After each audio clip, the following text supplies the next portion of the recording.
अस्सलामुअलैकुम स्टूडेंट्स, हम लोगों का रिसर्च रिपोर्ट का आज नेक्स्ट सेशन है, सेशन 2, जिसमें मैं आपको दिखाऊंगी कि आप लोगों ने जो अपनी रिसर्च रिपोर्ट बना ली है, कंप्लीट कर ली है, उसको प्रिंट कैसे कराना है, कहाँ से कराना है और उसकी फाइनल शेप क्या होगी, फाइनल शक्ल क्या होगी। हर यूनिवर्सिटी का एक अपना फॉर्मेट होता है। ये मेरे पास आप ही की यूनिवर्सिटी का जर्नल है, लास्ट ईयर के बच्चों की प्रोड्यूस की हुई ये रिपोर्ट है। जब आप लोग अपनी असाइन जो आप लोगों को मैं शॉप्स बताऊंगी, आप लोग वहां जाते हैं, सिर्फ आप लोग बता देते हैं कि एम्स यूनिवर्सिटी का मुझे जर्नल प्रिंट करना है, तो उनके पास ये फॉर्मेट ऑलरेडी होता है। उनको पता होता है कि टॉपिक कहाँ लिखना है और सारा कुछ। ठीक है, कुछ मेन चीजें आपने प्रोवाइड करनी होती है, सारा कुछ। ब्लैक इसका बैकग्राउंड कलर होता है, गोल्डन से इसका प्रिंट होता है, सबसे ऊपर आपका टॉपिक आ जाता है। ठीक है, उसके बाद आपके पास यूनिवर्सिटी ऑफ कराची का लोगो आता है, यहाँ पे स्टूडेंट का नाम आता है और यहाँ पे आप लोगों का ईयर आ जाता है। ठीक है, डिपार्टमेंट आ जाता है और ईयर आ जाता है। ये चीजें जरूरी इसलिए हैं क्योंकि ये प्रेस्क्राइब्ड हैं, आप लोगों को पहले से पता होनी चाहिए और ये तमाम स्टूडेंट्स की रिपोर्ट में यूनिफॉर्मिटी पैदा करती है। अब जब आप लोगों ने अपनी जो है रिपोर्ट बना दी, कंप्लीट कर ली, उसके तमाम चैप्टर्स कंप्लीट हो गए, तो ये उसकी फाइनल शक्ल होती है। This is how it looks. अच्छा, अब ये आपको मैं वो वाला ही रिपोर्ट दिखा रही हूँ विच इज कंसिडर्ड गुड, जिसके 80 प्लस मार्क्स हैं। ठीक है, जिसके 80 प्लस मार्क्स हैं, ग्रेड ए है जिसका, ये वो वाली रिपोर्ट दिखा रही हूँ। इसके बाद मेरे पास एक वो रिपोर्ट भी है जो कि not acceptable to the jury थी। उसमें क्या फ्लॉज थे जो आपने अवॉइड करने हैं, और इसमें क्या ऐसी चीजें हैं जो आपने इंक्लूड करनी है जो कि आपको इंकरेज करेंगे टू टेक गुड। सबसे पहले इसके कुछ इनिशियल पेजेस हैं। ठीक है, इनिशियल पेजेस में मैंने आपको जो लास्ट सेशन किया था हमने उसमें वो पढ़ा था कि उसमें आपका सर्टिफिकेट होता है, उसमें आपका एब्स्ट्रैक्ट होता है और उसके बाद आपका आता है टेबल ऑफ कंटेंट। ठीक है, this is your table of content. इस ये टेबल ऑफ कंटेंट में आपने वही फॉन्ट यूज करना है, वही स्टाइल्स यूज करने हैं, वही राइटिंग साइजेस यूज करने हैं जो कि आपको पहले से बताया हुआ है मैंने। अब ये देखें, यहाँ पे आपने टॉपिक्स लिखे हुए हैं और आगे इसके डॉटेड लाइन में आपके पास पेज नंबर आ रहा है। डॉटेड लाइन में आपके पास पेज नंबर आ रहा है। अब ये पेज नंबर इतना इंपॉर्टेंट है कि अगर एग्जामिनर ने आपका देखना है कि आपने अपना फ्रेमवर्क क्या यूज किया है, पेज नंबर 22 है, तो he will directly go to the page number 22। और अगर वहां 22 पे उसको नहीं मिला आपका थ्योरेटिकल फ्रेमवर्क, तो it will be not a good plus point for your report, बल्कि ये गलत एक इंडिकेशन होती है कि आपके अपने पेजेस सही असाइन नहीं है। So you have to be very much careful when you are making this page. Table of content page बहुत important है क्योंकि sometimes इसमें पेज नंबर्स जो है वो हिल जाते हैं। और इसका बेस्ट वे ये है, जब आपकी पूरी रिसर्च रिपोर्ट कंप्लीट हो जाए सॉफ्ट फॉर्म में, जब आपके पास पूरी रिपोर्ट कंप्लीट तैयार हो जाए, तब आप अपने डॉक्यूमेंट को पेज नंबर असाइन करें। राइट, फिर टेबल ऑफ कंटेंट के बाद हमारे पास ये देखें, एक चीज आपको ऊपर नोट करने होंगे कि हमारे पास ये जो टाइटल है ये ऊपर हेडर में आ रहा है। एक चीज होती है माइक्रोसॉफ्ट डॉक्यूमेंट में हेडर और एक होते हैं फुटर। फुटर हमें नहीं चाहिए, फुटर में हमारे पास सिर्फ पेज नंबर्स आएंगे। पेज नंबर के भी हमारे पास 3 ऑप्शंस होते हैं कि मिड में होना चाहिए, राइट में होना चाहिए, कि लेफ्ट में होने चाहिए। तो at the corner of the journal it is considered ideal, क्योंकि वो फिर आप ऐसे ही करके सिर्फ देख सकते हैं। ठीक है, आपको पूरा पेज हटा के पेज नंबर नहीं देखना पड़ता, आप यहाँ से सिर्फ कैट आई और डॉग ईयर पेज करके देख सकते हैं। ठीक है, जब पेज ऐसे किया जाता है, फोल्ड ऐसे किया जाता है, तो it is called a dog ear page. Right, this is just only for your knowledge. तो आप ऐसे करके पेज नंबर देख सकते हैं। That is why it is considered to put your page number over here. ऊपर हेडर में आपका जो टॉपिक है वो थ्रू आउट द रिपोर्ट चलेगा। ये देखें, थ्रू आउट द रिपोर्ट आपका टॉपिक चल रहा है जो आपका अपना टाइटल ऑफ द रिपोर्ट। उसके बाद आप आ जाए title of table of contents के बाद आपने चैप्टर सारे डिफाइन किए हुए हैं। उसके बाद आपका एब्स्ट्रैक्ट आ जाएगा। This is your abstract. Abstract सिर्फ इतना ही पेजेस का होना चाहिए, इतना ही लेंथ का होना चाहिए। पैराग्राफिकल फॉर्म में ये होता है और बहुत पूरा एक बहुत बड़ा पेज नहीं होना चाहिए। एब्स्ट्रैक्ट होता क्या है और इसको लिखते कैसे हैं, ये हम पिछले सेशन में डिस्कस कर चुके हैं। नेक्स्ट हमारे पास है चैप्टर 1 इंट्रोडक्शन। अब इस स्टूडेंट ने चैप्टर 1 जो है अलग से पेज में नहीं दिया। इट इज वेरी गुड कि आप अलग से एक पेज बनाएं चैप्टर 1 जिसके ऊपर लिखा हो नेक्स्ट। ठीक है, चैप्टर 1 पे फिर आपने इंट्रोडक्शन अपना लिखा। अच्छा, एक चीज आपने बहुत नोट करनी है इस पूरे जर्नल में कि सिर्फ on the right of your side जो आप अपना जो देखेंगे, ऑन योर राइट साइड सिर्फ ये राइटिंग है, लेफ्ट साइड हमेशा प्लेन रहती है। ठीक है, ये ऑलरेडी वो शॉप वाले को भी पता होगा और आपको भी ये बात पता होनी चाहिए कि सिर्फ राइटिंग इस साइड पे होती है। अब ये जब आपने देखे पेजेस कर दिए, पेजेस आपके कंप्लीट हो गए, थेरेटिकल फ्रेमवर्क का चैप्टर आ गया, ये आपके पेजेस कंप्लीट हो गए। इसके बाद आपने रिजल्ट्स कैसे ड्रॉ किए हैं वो बातें आ जाती हैं। और जो बहुत इंपॉर्टेंट बात which I want you to look at very carefully, look at them very carefully, वो आपके होते हैं रेफरेंसेस, बिब्लियोग्राफी भी जिसे बोलते हैं। यहाँ रेफरेंसेस, ये आपको नजर आ रहा होगा, दिस इज योर रेफरेंसेस। तो रेफरेंसेस जब आप लिखते हैं तो वो एबीसी स्टाइल में होती हैं, एपीए स्टाइल इसको बोला जाता है, जो क्रोनोलॉजिकल ऑर्डर में होते हैं। आप लोग ऊपर नीचे जितनी भी आप लोग अपना जो मटेरियल कलेक्ट कर रहे हैं फ्रॉम फॉर योर रिसर्च, जितना भी मटेरियल आप लोग अपना कलेक्ट कर रहे हैं वो आप अपना साइट पे एक अलग डॉक्यूमेंट बनाएंगे जिसमें आप अपने उस मटेरियल को कलेक्ट करने की जो सोर्सेज हैं वो लिखें। ठीक है, जहां से आपने वेबसाइट से लिखी, जहां से आपने लाइब्रेरी से लिखी, वो आप वहाँ नोट डाउन करते रहेंगे। और फिर वो रेफरेंसेस जब आप बनाएंगे तो वो उसको एपीए स्टाइल, जो कि डिफाइन करूंगी मैं आपको, जो स्लाइड्स भेजूंगी उसमें डिफाइंड है ऑलरेडी, कि वो आपने कैसे उसको क्रोनोलॉजिकल ऑर्डर में लाना होता है। ठीक है, वो ऑर्डर कौन सा होता है जो कि एक सिस्टम को फॉलो करता है, अल्फाबेटिकल ऑर्डर। ठीक है, यहाँ पे अब ये देखें, सी के बाद जी है, जी के बाद आई है, ये ऐसा नहीं हो सकता कि जो सी वाला था ना आपका जो रेफरेंस वो सबसे आखिर में लिखा हो, ऐसा होगा नहीं। अगर ये देखें, ये चीजें वो हैं जो एग्जामिनर नोट करता है, तो आपको जो ज्यूरी बैठा हुआ है जो आपकी जो रिपोर्ट को इवेल्यूएट करेगा, रिपोर्ट को जो जज करेगा, वो ये तमाम चीजें देखेगा कि आपने इस चीज में ये नोटिस लिया है, आपने इन चीजों का ऑर्डर, आपकी चीजों का क्या था और आपकी चीजों का ऑर्डर क्या नहीं था। क्योंकि ये वाली जो करंट रिपोर्ट जो मेरे हाथ में है ये इंटरव्यू बेस्ड थी, इसलिए यहाँ पे तमाम लोगों के, तमाम जो डॉक्टर्स थे, साइकोलॉजिस्ट जिनके इसने स्टूडेंट ने इंटरव्यू कंडक्ट किए थे, वो interview as it is publish हुए हैं, प्रिंट हुए हैं, वो इंटरव्यू क्वेश्चंस के साथ और आंसर्स के साथ प्रिंट हुए हैं। अब यहाँ पे ये चीज देखें, जो बहुत बड़ा पेज मैं आपको दिखाऊं, जस्टिफाइड, मैंने आपको एक चीज बताई थी कि आपकी जो रिसर्च है इट शुड बी जस्टिफाइड। ये देखें, यहाँ पे जो लाइन है वो आपके तमाम वर्ड्स जो हैं वो इक्वल आ रहे हैं, और यहाँ पे भी आपके जो हैं वो तमाम वर्ड्स इक्वल आ रहे हैं। This is called justified.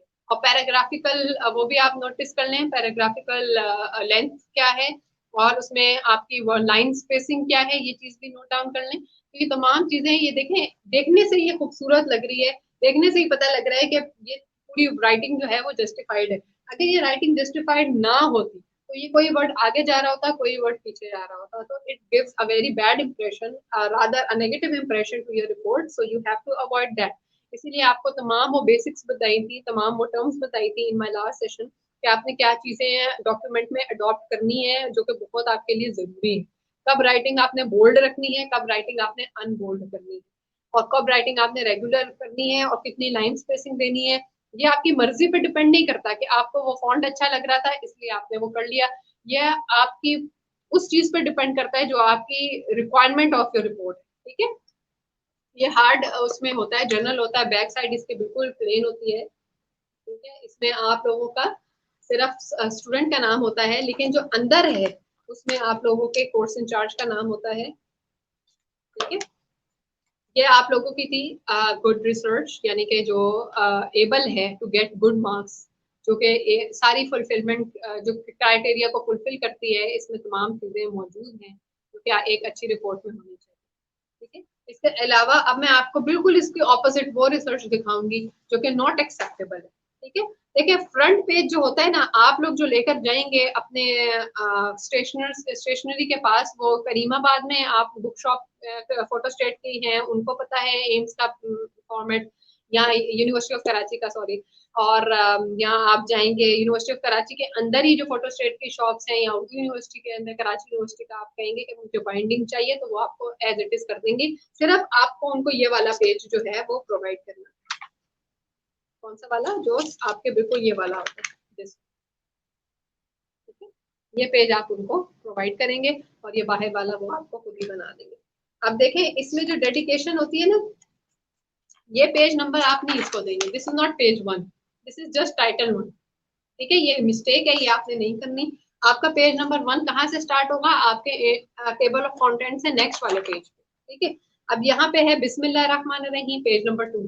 अब देखें, अब आपको टेबल ऑफ कंटेंट पे तो नहीं मिलेगा कि बिस्मिल्लाहिर्रहमानिर्रहीम पेज नंबर 2 पे है या पेज नंबर 3 पे, तो this is there is no need for that, right. Certificate आपका यहाँ पे होता है, आपके सुपरवाइजर के साइन होते हैं, डेडिकेशन आपकी यहाँ पे होती है, सेंट्रलाइज भी कर सकते हैं आप, उसको अप भी कर सकते हैं। ये तमाम चीजें क्या होती हैं, तमाम टर्म्स क्या हैं, we have already discussed it. अब हम ये डिस्कस कर रहे हैं इस सेशन में कि ये चीजें प्रैक्टिस में कैसे लाएंगे और ये चीजें हम लोगों ने नोटिस कैसे करेंगे, ठीक है।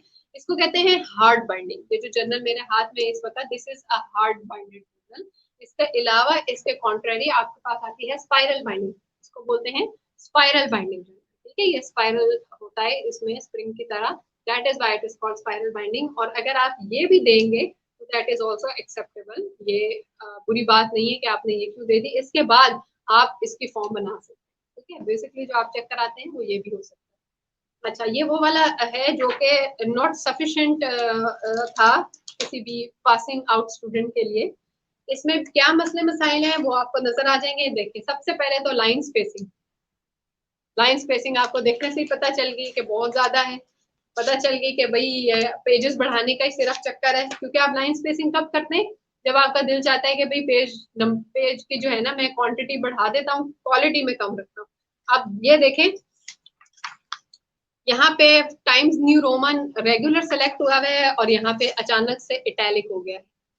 आई डोंट नो ये स्टूडेंट ने क्यों किया, हो सकता है उसकी अपनी चॉइस हो, राइट। टेबल ऑफ कंटेंट पे आ गए हैं। टेबल ऑफ कंटेंट उसने प्रेफर किया कि टेबुलर फॉर्म में हो सकता है, ठीक है, लेकिन इतना ज्यादा ये यूनिवर्सल वे नहीं है, यूनिवर्सल मेथड नहीं है ये, लेकिन हो सकता है। अब इसमें भी कुछ फ्लॉज हैं। चैप्टर नंबर 3 के आगे लिखा हुआ है पेज नंबर 3, और मेथोडोलॉजी, और चैप्टर नंबर 3 के आगे लिखा हुआ है पेज नंबर 6, और मेथोडोलॉजी के आगे भी लिखा हुआ है 6, रिसर्च क्वेश्चन के आगे भी लिखा हुआ है 6, मटेरियल के आगे भी 6 लिखा हुआ है। मटेरियल क्या होता है ये डिफाइन नहीं किया, मतलब व्हाट इज मटेरियल। तो आपकी टेबल ऑफ कंटेंट में सारी चीजें डिफाइन होनी चाहिए। थ्योरेटिकल फ्रेमवर्क, इंट्रोडक्शन, बेसिकली जो आपके चैप्टर्स की हेडिंग्स हैं, अगर वो ही सही से होंगी तो ये बहुत अच्छी बात है। टेबल ऑफ कंटेंट के बाद आप आगे चले जाएं तो आपके पास जो है वो टाइटल लिखा हुआ है, ऐसे ही एक रॉ फॉर्म में टाइटल लिखा हुआ है, जो कि होना नहीं चाहिए, प्रॉपर एक चीज होनी चाहिए। अब एब्स्ट्रैक्ट के देखें, एब्स्ट्रैक्ट के ऊपर मैंने आपको बताया ही नहीं है कि ये टाइटल होना चाहिए, तो ये होना भी नहीं चाहिए। ये गलतियां ऐसी हैं जो कि आपके मार्क्स लूज करती हैं। इंट्रोडक्शन आ गया, इंट्रोडक्शन के बाद ये तमाम ऐसी चीजें आ गई। लिटरेचर रिव्यू आ गया। अब लिटरेचर रिव्यू में भी देखें, हर डेफिनेशन के बाद अननेसेसरीली आपने जगह छोड़ी दी है, अननेसेसरी, ठीक है, और ये जस्टिफाइड नहीं है। ये वाली साइड देखें, इट डजंट लुक जस्टिफाइड। अच्छा, अब लिटरेचर रिव्यू में सिर्फ डेफिनेशंस, सिर्फ डेफिनेशंस है कि ये एक्स वाई जी बंदे ने कहा है, ये किस बंदे ने कहा है, सिर्फ डेफिनेशंस हैं, अपनी स्टूडेंट की कोई भी इसमें इनपुट नहीं है, जो कि बहुत एक इम्पॉर्टेंट बात है। जब भी आप लिटरेचर रिव्यू करेंगे, आप डेफिनेशंस तो एज इट इज चलें लिख लेंगे, क्योंकि वो तो नीड है। लिटरेचर रिव्यू में आप डेफिनेशंस को तो चेंज नहीं कर सकते, रिफ्रेश नहीं कर सकते, but you can summarise those definitions, you can summarise the explanations. जो आपने लिटरेचर को रिव्यू किया है, जो आपने पढ़ा है, वो आप देखेंगे कि इसको मैंने रिफ्रेश कैसे करना है, आप वो रिफ्रेश करके उसमें डालें, ठीक है। एज इट इज उठा के कॉपी पेस्ट नहीं करना। प्लेजराइज्ड आपने रिपोर्ट नहीं प्रोड्यूस करनी है। प्लेजराइज्ड क्या चीज होती है, प्लेजरिज्म क्या होता है, जो आप अपनी ही सोर्स से उठा के वहां पे पेस्ट कर देते हैं। कॉपी पेस्ट जब आप कर देंगे, this is called your plagiarism. और प्लेजरिज्म आपने जो है वो फुल अवॉइड करना है जितना पॉसिबल।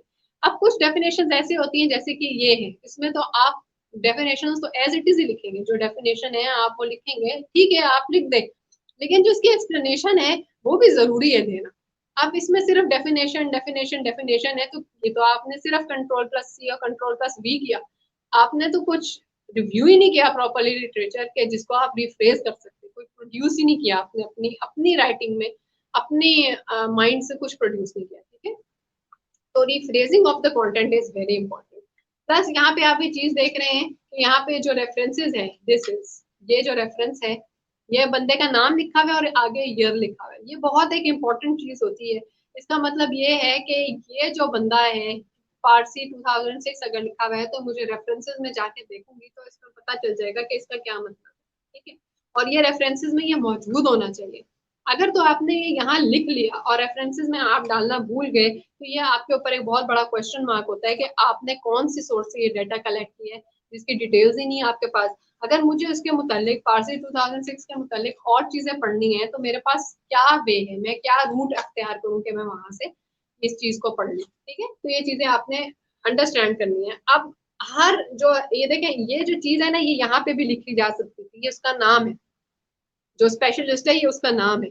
तो ये इधर लिखना है, इधर ये फॉर्मेट बड़ा काउंट करता है ये। और जो आपकी जो नंबर की राइटिंग है, ये अगर आपको नजर आ रही हो, ये टाइम्स न्यू रोमन नहीं है, यहाँ पे आपका फॉन्ट चेंज हो गया। तो you keep on changing your font styles, you keep on changing your font right, your font sizes, तो it gives a very negative effect. अच्छा जी, आगे आ जाएं तो जी मेथोडोलॉजी स्टार्ट हो गई। मेथोडोलॉजी में आपने बता दिया कि this is my research question. ठीक है, रिसर्च क्वेश्चन में आपने कोई भी क्वेश्चन मार्क है ही नहीं, कितनी बड़ी एक गलत बात है। देखें रिसर्च क्वेश्चंस में, तो रिसर्च क्वेश्चंस किसे कहते हैं, तो आप बचपन से पूछ पढ़ते आ रहे हैं, मैट्रिक में आपने पढ़ा इंटरोगेटिव सेंटेंसेस होते हैं, नेगेटिव सेंटेंसेस होते हैं, असर्टिव सेंटेंसेस होते हैं। नेगेटिव सेंटेंसेस कौन से होते हैं, जिसमें कोई नेगेटिव वर्ड यूज किया जाए। असर्टिव होते हैं जिसमें आपकी अफर्मेशन मिले, जिसमें कोई नेगेटिव वर्ड यूज ना हो। इसके अलावा आप इंटरोगेटिव सेंटेंसेस कौन से होते हैं, जिसमें इंटरोगेशन किए जाए, पूछताछ की जाए, why, what, where, when, how, 5 W's और 1 H का जो मॉडल है वो यूज हुआ हुआ हो। लेकिन सबसे मेन बात है कि उसके आगे पॉइंट क्या यूज किया जाए, उसके आगे सिंबल क्या यूज किया जाए, क्वेश्चन मार्क। जिस तरह देखें बेटा, एक्सक्लेमेशन एक्सक्लेमेटरी सेंटेंसेस होते हैं, उसके आगे एक्सक्लेमेशन मार्क होता है, which is like this, line and a dot behind, beneath it। ठीक है, इसी तरह क्वेश्चन मार्क कौन सा होता है, क्वेश्चन मार्क का निशान बहुत जरूरी है। और जब आपने हेडिंग ही दे दी कि क्वेश्चन, रिसर्च क्वेश्चंस, और नीचे क्वेश्चन की तरह कोई हमें स्टेटमेंट नजर ही नहीं आ रही, ना तो यहाँ पे कोई क्वेश्चन पूछा हुआ है, ना यहाँ पे हमने कोई ऐसी बात की हुई है जो कि क्वेश्चन में हो, जो कि क्वेश्चन के स्टाइल में हो, और ऊपर हमने हेडिंग बहुत बड़ी बड़ी दी हुई है कि ये हमारी रिसर्च के क्वेश्चन है, लेकिन क्वेश्चन है ही कोई। ठीक है, तो ये चीजें आपने मैटर करती हैं, ये चीजें बहुत बारीकी से देखी जाती हैं। एक रिपोर्ट प्रोड्यूस करना, it is not a child's game, ये एक बहुत बड़ी रिस्पॉन्सिबिलिटी होती है। इसीलिए मैं आपको बार बार हर एक नुक्ते पे बहुत गौर और फिक्र करने का बोल रही हूँ कि आपने ये चीजों को गौर से कंसिडर करना है। अच्छा, मटेरियल क्या चीज होती है, कोई भी मटेरियल है ही नहीं है, असल में ये थी मेथोडोलॉजी। क्या आपने मेथोडोलॉजी क्या यूज किया, क्योंकि उसमें लिखा हुआ था कंडक्टेड अ सर्वे। जब लिख लिया आपने रिसर्चर कंडक्टेड अ सर्वे, तो ये मटेरियल तो नहीं है, ये तो आपकी मेथोडोलॉजी। और हमने पढ़ा था कि मेथोडोलॉजी का तो एक अलग से चैप्टर बनता है, ठीक है ना, तो ये आपको एक अलग से चैप्टर में बात लिखनी चाहिए। आपने एक ही पेज में तमाम बातें रिसर्च क्वेश्चन में लिख दिया, मटेरियल जो कि नहीं लिखना चाहिए था, मेथोडोलॉजी आपने इसमें डिफाइन कर दी। अब टास्क टेकिंग प्रोसेस क्या होता है, टास्क टेकिंग प्रोसेस देखें, यही ये चीजें होती हैं जब आप अपने खुद से जो है ना टर्म्स को नाम देना स्टार्ट कर देते हैं। टास्क टेकिंग प्रोसेस कोई भी एक चीज नहीं होती, आपने करना है मेथोडोलॉजी। मेथोडोलॉजी के बाद आप जाएंगे कि मेरा प्रोसेस क्या था, ठीक है, मेरा रिसर्च डिजाइन क्या था, मेरा थ्योरेटिकल फ्रेमवर्क क्या था, मैंने किस थ्योरी पे अपनी रिपोर्ट को, अपने रिसर्च को बेस किया है, ये बातें होती हैं काउंट। ठीक है, अच्छा, और बहुत इंपॉर्टेंट बात यहाँ पे हाइपोथेसिस है ही नहीं, कोई हाइपोथेसिस यहाँ पे मेंशन नहीं किया गया, जबकि हाइपोथेसिस रिसर्च क्वेश्चन के नीचे लिखे जाते हैं। आपके हाइपोथेसिस फॉर्म होते हैं रिसर्च क्वेश्चन के बेसिस पे।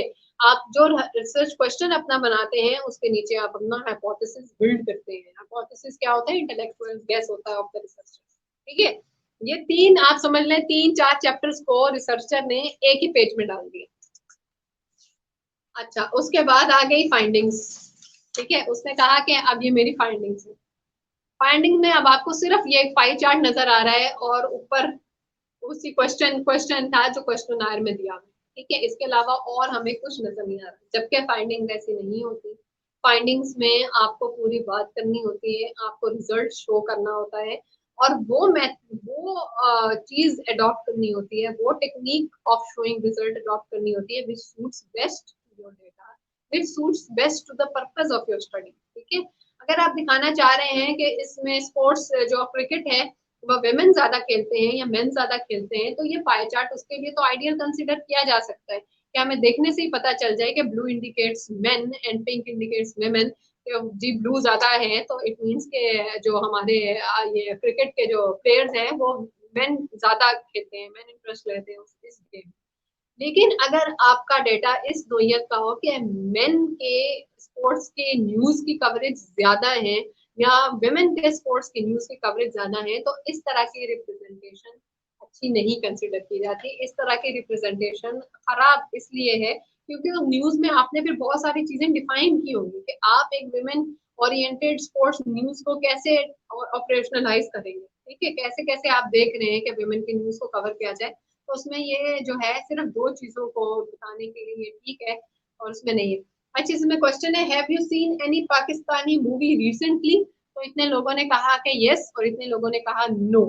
ठीक है, the approach is not bad as far as the question is concern. Question के हवाले से ठीक है, आपने इस तरह रिप्रेजेंट कर दिया, इट डजंट मैटर। लेकिन नीचे आपने की भी बना दी कि ब्लू इंडिकेट करता है यस को और ये जो पिंक है ये इंडिकेट करता है नो को। लेकिन इसके अलावा आपने देखे कोई टेबुलर फॉर्म नहीं बनाई, ना ही आपने कुछ लिखा कि फ्रॉम द सैंपल। पहले तो आपने डिफाइन नहीं किया कि मेरा सैंपल क्या है, फिर आपने ये नहीं डिफाइन किया कि मेरे सैंपल में जो है क्या मैंने चीजें जो है सैम्पलिंग टेक्निक क्या थी, मेरी सैम्पलिंग मेथड क्या था, मैंने कौन सी सैम्पलिंग की है, प्रोबेबिलिटी की है, नॉन प्रोबेबिलिटी की है, उसमें भी कौन सी फर्दर टाइम मैंने स्नोबॉल अडॉप्ट की है, मैंने जो है वो पर्पसिव सैम्पलिंग की है कि मेरी पर्पस ऑफ द रिसर्च के मुताबिक जो थी। ये कुछ भी डिफाइन नहीं था, इसीलिए आप फाइंडिंग्स भी नहीं डिफाइन कर पाए। ये चैप्टर क्यों बेकार हुआ है? क्योंकि आपने सैम्पलिंग का चैप्टर को नहीं सही देखा। सैम्पलिंग के चैप्टर को आप सही देखते तो ऐसा ना होता। अच्छा, अभी आप पूरे पेज नंबर 7 से लेकर इस रिपोर्ट में पेज नंबर 18 तक आ जाए तो आपको यही डायग्राम्स नजर आएंगे। बस यही है, ये देखें, ठीक है। तो ये ऐसी मिस्टेक है जो कि देखें, ये आपका डाटा रिप्रेजेंटेशन था, ये आपकी फाइंडिंग्स नहीं थी, आपने डाटा रिप्रेजेंट ऐसे किया है। फाइंड आपने क्या किया वो आपको बताना पड़ता है, राइट। अच्छा, इसके बाद हम चैप्टर 5 पे आ गए हैं। हमने डिस्कशन की है, हमने डिस्कशन बहुत ही थोड़ी की है, हमें पता ही नहीं है, हमने कोई क्वांटिटेटिव अप्रोच नहीं इसमें यूज की, ठीक है, बहुत लिमिटेड थी हमारी ये रिसर्च और हमने कंक्लूड कर दिया। कंक्लूजन भी हमारा कोई ऐसा नहीं है, हमने सिर्फ ये बता दिया कि ऐसा होना चाहिए।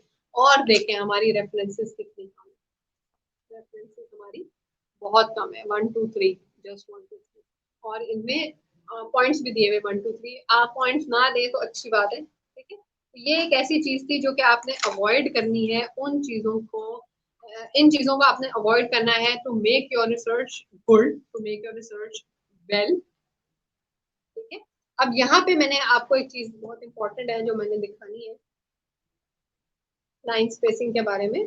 देखिए, पेजेस मैटर नहीं करते, आपके पेज छोटे भी हो, मैंने आपको एक लिमिटेड ब्रैकेट दे दिया है, उसी रेंज में आपने अपने पेजेस जो है रिपोर्ट के बनाने हैं। वो मैटर नहीं करता कि आपका कितना मोटा रिपोर्ट बनी है या कितनी छोटी पतली रिपोर्ट बनी है, चीज मैटर नहीं करती as far as the quality of work is. जब आपके वर्क की क्वालिटी ही नहीं है, आपने सिर्फ गिने ही पेजेस हैं, तो वो फिर बहुत बुरे काउंट किए जाते हैं। क्योंकि ये इंटरव्यू बेस्ड रिसर्च थी जो मैंने आपको दिखाई, तो उसमें सारे जो है इंटरव्यू उस जो स्टूडेंट थे वो उसमें प्रिंट किए हैं, वो उसको जरूरी लगा कि मुझे प्रिंट करने चाहिए, तो वो उसने किए हैं। इसके अलावा मेरे पास एक ऐसी रिसर्च है जिसमें मैंने डेटा रिप्रेजेंटेशन जो है वो टेबुलर फॉर्म में हुई है। ये देखिए, टेबुलर फॉर्म में भी आपकी डेटा रिप्रेजेंटेशन हुई है, विच इज गुड। अच्छा, जब आप भी टेबल कोई भी बनाएंगे, इस तरह का कोई भी टेबल बनाएंगे, तो आप नीचे बताते हैं कि टेबल 4.10, इट मींस मेरे 4th चैप्टर का ये 10th टेबल है। और इस टेबल क्या कैप्शन देते हैं, हर चीज को कैप्शन देते हैं, factors that leads to this, ठीक है, कौन से फैक्टर्स हैं जो कि मेरे टॉपिक पे। आप कोई सा भी अपना टेबल को कैप्शन दे सकते हैं, लेकिन tables are always with a title, title like this, और टेबल के नीचे ये हम कैप्शन लिखते हैं, ठीक है। अब इसमें लिखा है strongly agree, plus agree, strongly disagree, while undecided, remain neutral, ये सारी चीजें उसमें लिखी है, ठीक है, कि कितने स्ट्रांगली एग्री थे, जो 5 पॉइंट लिकर्ट स्केल था वो डिफाइन किया गया। अब यहाँ पे देखिए, जब हम रिजल्ट्स डिफाइन करते हैं, जब हम रिजल्ट्स डिफाइन करते हैं तो हम हर क्वेश्चन के क्वेश्चन को ऐसे बताते हैं, उस तरह पाई चार्ट में नहीं बताते। This is the correct way. आप टेबल बनाएं, टेबल सबसे पहले अपने यहाँ पे क्वेश्चन लिखें, फिर टेबल बनाएं, फिर टेबल के नीचे चीजें देखें क्या लिखी हुई है, और फिर उस पर डिस्कस करें कि table shows this this this 13.1 does this 80%, यानी कि ये करते हैं, 20% ये करते हैं, while this remains constant। कितनी डिटेल से आपने ये चीज बताई, और ये बतानी भी चाहिए, इसीलिए ये रिसर्च अच्छी काउंट की जाती है। ये मैंने फिर एक अच्छी रिसर्च ही उठाई हुई है जिसका A ग्रेड आया है स्टूडेंट का, ये वही वाली रिसर्च है। अच्छा, एक इसमें चीज देखें बहुत इंपॉर्टेंट, जब आपने चैप्टर 2 देखे अपना कह दिया चैप्टर 1, चैप्टर 2, चैप्टर 3, चैप्टर 4, अब 1 के अंदर जितनी भी हेडिंग्स होंगी वो आपकी 1 पॉइंट से आगे काउंट की जाएगी, ठीक है। यानी चैप्टर 1 के आगे जो हेडिंग है आ रही है, आप एथिक्स डिफाइन कर रहे हैं, आपकी हेडिंग आ गई है एथिकल मेजरमेंट फॉर एग्जांपल, तो आप कहेंगे 1.1, इसके आगे आपके आगे एथिकल स्कोप, तो आप लिखेंगे 1.2, फिर आपके पास आ गया एथिकल न्यूज, फिर आप लिखेंगे 1.3, ठीक है। तो आप पॉइंट से अपने चैप्टर्स को बताते रहते हैं, अपनी हेडिंग्स को बताते रहते हैं। जिस तरह ये 2 चैप्टर की हेडिंग थी तो 2.2 है, और ये देखें ये पैराग्राफ जस्टिफाइड, राइट। इस तरह आप अपने लिटरेचर रिव्यू को, आप अपनी तमाम रिसर्च को इस तरह कैरी आउट करते हैं। अच्छा, यहाँ पे डिस्कशन मैंने आपको दिखानी है, काई स्क्वायर टेस्ट अप्लाई किया गया है, जो हम काई स्क्वायर टेस्ट भी अप्लाई करते हैं अपनी रिसर्च पे। एक हम राउ फिशर राउ, एक स्पीयरमैन राउ अप्लाई करते हैं जो कि बहुत कॉमन है, एक हम काई स्क्वायर अप्लाई करते हैं, ठीक है। कोरिलेशन कोएफिशिएंट्स होते हैं ये, जो आपके वैल्यूज दे देते हैं, आपके वेरिएबल्स को बता देते हैं कि आपकी जो वैल्यू है वो +1 से ज्यादा नियर है या -1 से ज्यादा नियर है, वो वैल्यू इंडिकेट कर देते हैं कि आपकी वेरिएबल्स में पॉजिटिव रिलेशनशिप है या स्ट्रॉन्ग नेगेटिव रिलेशनशिप है। सबसे पहले तो आप देखते हैं कि रिलेशनशिप आया पॉजिटिव है या नेगेटिव है, ये आपको साइन इंडिकेट करते हैं, ठीक है, साइन इंडिकेट करते हैं। 0.98 है तो इट मींस +0.98 मतलब के पॉजिटिव रिलेशनशिप। फिर आप 0.98 की प्लेसमेंट देखते हैं कि 0.98 कहाँ प्लेस किया जा रहा है, 1 पे प्लेस किया जा रहा है, 1 के नियर है तो it means strong positive relationship. अगर ये ही ये आपका नेगेटिव में हो, पहले आपने साइन देखा -0.98, आपको बात पता चल गई कि माइनस मींस के कोई -1 के करीब कोई बात, यानी कि नेगेटिव रिलेशनशिप। फिर आपने उसकी प्लेसमेंट देखी -1 के करीब है, तो यानी कि negative relationship between your variables and very strong negative relationship, ठीक है। तो ये चीजें आप अपने टेस्ट में लिखते हैं, टेस्ट में ये चीजें सारी इसमें बताई जाती है। टेस्ट की जब आप डिस्कशन ऑफ द रिजल्ट्स करते हैं ना, जो आपका एक वो था टॉप चैप्टर डिस्कशन, उसमें आपकी बात करते हैं, ठीक है। रेफरेंसेस से पहले हमारा एक पेज होता है which is called appendix, like this, ठीक है। उसमें हम क्या चीज ऐड करते हैं, जो भी मटेरियल हमने अपने रिसर्च को कंडक्ट करने के लिए यूज किया, जैसे कि क्वेश्चन आयर, ठीक है, मोस्टली क्वेश्चन आयर होता है। अगर आपका रिसर्च सर्वे डिजाइन पे बेस्ड है तो आप क्वेश्चन आयर अपेंडिक्स में पेस्ट करते हैं। एक वो क्वेश्चन आया जो कि अनफिल्ड हो, ये इसका क्वेश्चन आया था स्टूडेंट का, अनफिल्ड इसने अटैच किया हुआ है, जिसमें इसमें डेमोग्राफिकल वेरिएबल्स भी हैं और ये आगे उसके क्वेश्चन, ठीक है। रेफरेंसेस के बाद ये अटैच किया जाता है, रेफरेंसेस के बाद, रेफरेंसेस इससे पहले होते हैं, यानी कि आपकी रिसर्च का लास्ट पेज होता है, और आपकी रिपोर्ट के बाद एक प्लेन पेज लगता है, उसके बाद आपकी रिपोर्ट जो है वो खत्म हो जाती है, कंक्लूड हो जाती है, पीछे वाला कवर आ जाता है उसका, और यहाँ पे आपने जो अटैच करना होता है अपना क्वेश्चन आयर, उसके ऊपर टॉपिक डिफाइन होता है, क्वेश्चन आयर की मेकिंग पे जो चीज आपने लिखी होती है कि मैं कौन हूँ और मैं जो हूँ ये रिसर्च क्यों कंडक्ट कर रहा हूँ, उसमें आपने थोड़ी सी 2-3 सेंटेंसेस में लिखी होती है, जैसे कि इसमें लिखा है डियर रिस्पोंडेंट, जो हमारे एथिक्स भी हैं कि आपको रिस्पोंडेंट को बहुत अच्छे तरीके से एड्रेस करना चाहिए। Dear respondent, the questionnaire is intended to collect data for research on the topic of understanding this. Questionnaire will be kept confidential and used for research purpose only. हर इंसान को अपनी प्राइवेसी बहुत ज्यादा प्यारी होती है, हर इंसान को चाहता है कि वो प्राइवेसी उसकी मेंटेन रहे। तो जब आप ये रीइंफोर्स कर देते हैं, लिख कर ये बता देते हैं कि आपसे गैदर हुआ हुआ डेटा, आपसे मैं जो भी इंफॉर्मेशन लूंगी will be kept under super confidentiality, मैं इसको कॉन्फिडेंशियल रखूंगा, तो ये आपकी रीइंफोर्समेंट बढ़िया एक लिबरल फीलिंग दे देती है आपके रिस्पोंडेंट को कि वो आपको प्रॉपर और सही ओरिजिनल इंफॉर्मेशन दे दे, वरना बहुत दफा जो है आपके रिस्पोंडेंट जो है वो ओरिजिनल इंफॉर्मेशन देने से गुरेज करते हैं। तो ये दो चीजें मैंने आपको दिखाई हैं, मैंने आपको 3 रिपोर्ट्स दिखाई हैं जो कि आपकी वेरी गुड थी, एंड आपकी कौन सी रिपोर्ट थी जो कि नॉट एक्सेप्टेबल थी, वो बहुत अच्छी थी, दोनों ही बहुत अच्छी, दोनों के A ग्रेड हैं, और एक का जो है वो दोबारा रिकंसिडरेशन में कैटेगरी से मैंने ली हुई है, ठीक है। If you want to have good idea of other researchers तो आप लोगों की लाइब्रेरी में ये वाली रिसर्च मौजूद है, 2019 की देखें बिकॉज वो लेटेस्ट हैं। इसके अलावा आपके जो टॉपिक है वो 2018 या 17 से भी रिलेटेड है, तो आप उसमें भी देख सकते हैं, वो आपको हेल्प करेगा।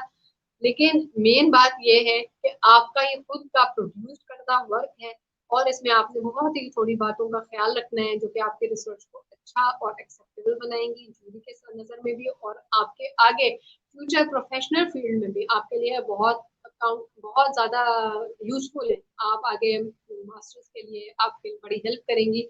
इसके अलावा आप अगर एमफिल करेंगे, पीएचडी तक के थीसिस जो है साथ चलते रहते हैं, इसमें कोई मसला नहीं होता। लेकिन ये आपकी जो है ना बेस रिपोर्ट जो है ना आपकी बेस है जितनी अच्छी आपकी ये बनेगी इतने आगे जो है आप कंसिडर करेंगे अपने आप को कि मैं आगे और अच्छा काम कर सकता हूँ। थोड़ी सी बातें हैं, गौर से देख लें, गौर से जो है रिवाइज कर लें इसका, क्योंकि ये एक स्टूडेंट का वर्क होता है और ये बहुत प्राइवेट वर्क होता है, तो ये पब्लिक नहीं किया जाता। इस तरह के मैं आपको ईमेल इसकी सॉफ्ट फॉर्म नहीं कर सकती until and unless I get an approval from the researcher itself। Researcher ने अपनी मेहनत से काम किया हुआ होता है। लेकिन मेरे पास कुछ ऐसे सैंपल पेजेस हैं जो मैं आपको सेंड करूंगी कि एब्स्ट्रैक्ट कैसे लिखते हैं, डेडिकेशन कैसे लिखते हैं, क्या वर्ड्स यूज किए जाते हैं, क्या फ्रेजेस यूज किए जाते हैं, ताकि आप वही फ्रेजेस वही वर्ड्स यूज करके अपनी रिपोर्ट को भी बनाएं। इसके अलावा टेबल ऑफ कंटेंट्स के भी सैंपल आपको ईमेल किए जाएंगे, वो आप देखेंगे कि टेबल ऑफ कंटेंट कैसे बनाया जाता है, टेबल ऑफ कंटेंट में कौन सी बातें ऐसी हैं जो कि दी जाती हैं। अच्छा, एक चीज होती है टेबल्स की भी बताई जाती है, टेबल ऑफ टेबल्स, यानी कि अगर आपने कोई टेबल देखना है कि मेरा हाइपोथेसिस रिसर्च क्वेश्चन 1 का टेबल कौन से पेज पे था, तो वो आप उसके अलग पेज में बना देते हैं। इस तरह आप वो बना देते हैं पूरा टेबल ऑफ कंटेंट। इसी तरह टेबल ऑफ टेबल्स भी होता है। फोर्थ चैप्टर का होगा तो 4.1, 4.2, 4.3 इस तरह आप कैरी आउट करेंगे। 5 का होगा तो 5.1 एंड सो ऑन। ठीक है, तो ये मैंने आपको बताई है रिसर्च कि वो मिस्टेक्स जो आपने अवॉइड करनी है और वो चीजें जो आपने अडॉप्ट करनी है to make your research look good and so that you can score very well. Score से ज्यादा इंपॉर्टेंट बात है कि आप इसमें सीखें कितना। खुद से जितना आप रिसर्च सीखेंगे उतनी आप अच्छी रिसर्च प्रोड्यूस कर सकेंगे। क्योंकि ये तीनों रिसर्च जो थी सर्वे बेस्ड थी, एक ने इंटरव्यू की अप्रोच को लिया है और एक ने जो है वो क्वेश्चनर की अप्रोच को लिया है। इंटरव्यूइंग मेथड क्या है, एक ने क्वेश्चनर से डाटा कलेक्ट किया है, दो ने बल्कि क्वेश्चनर से डाटा कलेक्ट किया है। अपने जो डिजाइन है रिसर्च के डिजाइन हमने पढ़े हैं, वेरियस होते हैं। सर्वे मेथड होता है, ऑब्जर्वेशनल मेथड होता है, कंटेंट एनालिसिस होता है, केस स्टडी होता है। कुछ में आपको बाहर जाना पड़ता है, ठीक है, कुछ में आपको प्रेमिसेस के अंदर रहना पड़ता है। अब क्योंकि हमारे पास ग्लोबल पेंडेमिक सिचुएशन कोविड-19 की ऐसी है कि आप बाहर से जाके डाटा नहीं कलेक्ट कर सकते। For example, you can not go and interview someone, you cannot go and get your questionnaires filled by some students in the universities। या फिर अगर कोई डाटा ही स्टूडेंट्स का है लेकिन आपकी यूनिवर्सिटीज क्लोज हैं तो आप उनसे डाटा नहीं कलेक्ट कर सकते। तो ऐसी सिचुएशन में you have to consider very suitable approach for your research. आपके रिसर्च टॉपिक के लिए, आपके रिसर्च के लिए कौन सी ऐसी सूटेबल डिजाइन है, सूटेबल टूल है जो कि आप अडॉप्ट कर सकते हैं। उसमें आपका कंटेंट एनालिसिस नंबर 1 है कि सबसे पहले आप कंटेंट एनालिसिस, कंटेंट आपके पास मौजूद होगा। कंटेंट किस चीज को कहते हैं, जो कि चीज आपके पास ऑलरेडी टेक्स्ट की फॉर्म में मौजूद हो, रिकॉर्डेड इंफॉर्मेशन हो, जैसे कि बुक्स हो, ईमेल्स हो, लॉज हो, पब्लिशर्स हो, डिफरेंट रिसर्चेस हो, डिफरेंट न्यूज़पेपर्स हो, ठीक है, मैगजीन्स हो, any kind of recorded information is considered as a text. तो आप कंटेंट एनालिसिस की अप्रोच ले सकते हैं। The other very considered ideal these days are case study। आप केस स्टडी को अप्रोच को अडॉप्ट कर सकते हैं कि कोई भी एक चीज को आपने जो है डिटेल से स्टडी कर लिया, उसमें आप एक ही इवेंट को डिटेल से स्टडी करते हैं, इसीलिए हम इसको केस स्टडी बोलते हैं। क्योंकि अब आपने इस सिचुएशन में अपनी रिपोर्ट प्रोड्यूस करनी है इन दी सर्कमस्टांसेस जब क्या सब लोग जो है वो स्टे होम स्टे हेल्दी बोल रहे हैं। आप भी स्टे होम रह के कैसे अपने रिजल्ट प्रोड्यूस कर सकते हैं, you have to think about it very carefully and stay in contact with me. आप लोग चैप्टर्स पे वर्किंग करना स्टार्ट कर दें इंशाल्लाह। जितनी जल्दी आपकी जो है रिसर्च प्रोड्यूस होगी उतनी अच्छी जो है हम लोग उसको स्टडी करते रहेंगे। डिटेल से मैं चैप्टर्स देखकर आपको बताती रहूंगी कि क्या इसमें आपने अमेंडमेंट्स करनी और क्या नहीं करनी। तो कंटेंट एनालिसिस की तरफ आप जा सकते हैं, जैसे मैंने आपको हिंट किया, केस स्टडी की तरफ आप जा सकते हैं। क्वेश्चन फिल कराना बिल्कुल अननेचुरल है आजकल। और सर्वे करना, टेलीफोन और ये इंटरव्यू करना, पर्सनल इंटरव्यू करना बहुत अननेचुरल है। टेलीफोनिक इंटरव्यू एक ऐसी अप्रोच है जो आप अपनी रिसर्च के लिए अडॉप्ट कर सकते हैं। ठीक है, तो बेटा अपने रिसर्च पे फौरन काम करना स्टार्ट करें। लास्ट सेशन में मैंने आपको बताया था क्या ऐड करना है, कैसे ऐड करना है, वो मैंने आपको आज बताया है। तो इंशाल्लाह आपको ये समझ आ गया होगा बहुत डिटेल से। ये इसको करते रहें इंशाल्लाह। और बस जितनी जल्दी आप हो सकता है इसको कंप्लीट करें, क्योंकि इसको फाइनल टच देके आपने इसको पब्लिश करना है। ठीक है, फिर इसके लिए आपने वाइवा तैयार करना होता है। वाइवा क्या होता है? आपका ओरल टेस्ट होता है। ओरल ओरल टेस्ट ही कहने क्विज होता है जो कि रिलेटेड टू योर रिसर्च होता है। जो आपने रिसर्च के मुतालिक काम किया है, खुद किया है, वही आपसे क्वेश्चंस पूछे जाएंगे। तो इसलिए आपने काम खुद करना है ताकि आप आंसर खुद कर पाए। जब आपने काम खुद नहीं किया होगा, किसी से करवाया होगा, फिर आप आंसर देने में फंस सकते हैं। ठीक है, तो stay genuine, stay healthy and stay safe, stay at home. इंशाल्लाह फिर आपसे मुलाकात रहेगी नेक्स्ट सेशन में। इंशाल्लाह आई विल टेल यू कि नेक्स्ट सेशन कब होगा। अभी इसके मुतालिक आपको कोई भी क्यूरी है, कोई भी ऐसी कंफ्यूजन जो आपको बात ना समझ आई हो related to your research general, related to this session specifically, you can contact me. You can contact me through WhatsApp, email, or by any means you are comfortable with. Inshallah, see you next time. And Allah Hafiz.